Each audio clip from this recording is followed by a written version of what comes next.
you were, I think, less sympathetic to the needs of those persons suffering from long-term sequelae, that is to say, suffering from the condition known as long COVID.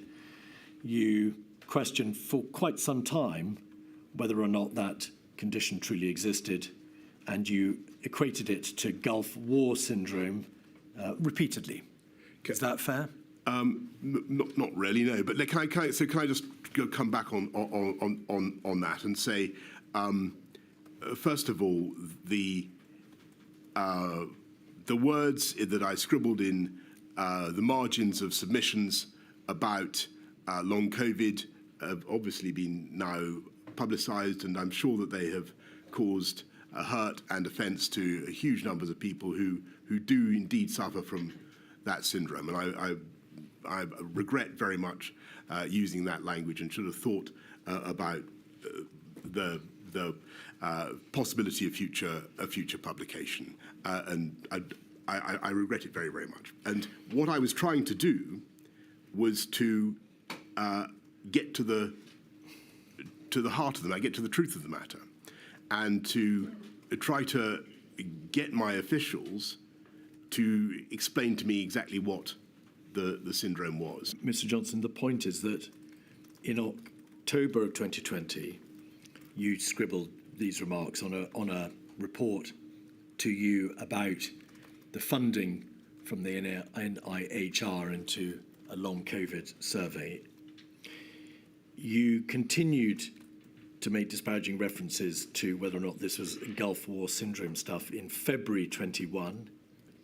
So 9 months or so later, you were still questioning whether or not long COVID was to be equiparated with Gulf War syndrome. So it's not that it's not that the challenge against you is you took a position on long COVID in the absence of a proper clinical understanding or advice from your advisors.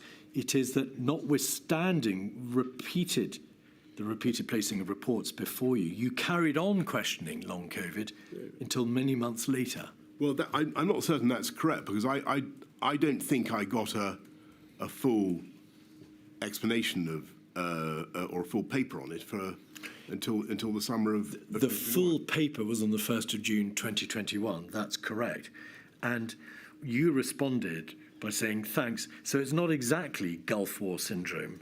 And that was your take on the long COVID condition. But let's, sorry, I know it's no disrespect to long COVID patients, and I saw in the victim impact videos some of the victims of long COVID, and I can imagine what a dreadful thing it is. But there are also, with Gulf War syndrome, many people who have terrible symptoms for a very long time.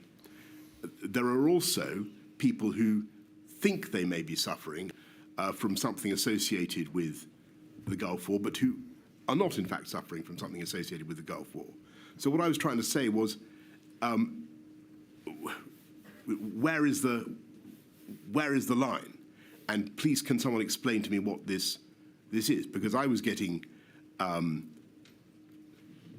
anecdotal accounts of people who were suffering from it, and I wanted to be able to say what we understood it to be and what we were doing about it. And what we were doing about it is fighting COVID, because the way to stop long COVID is to stop COVID.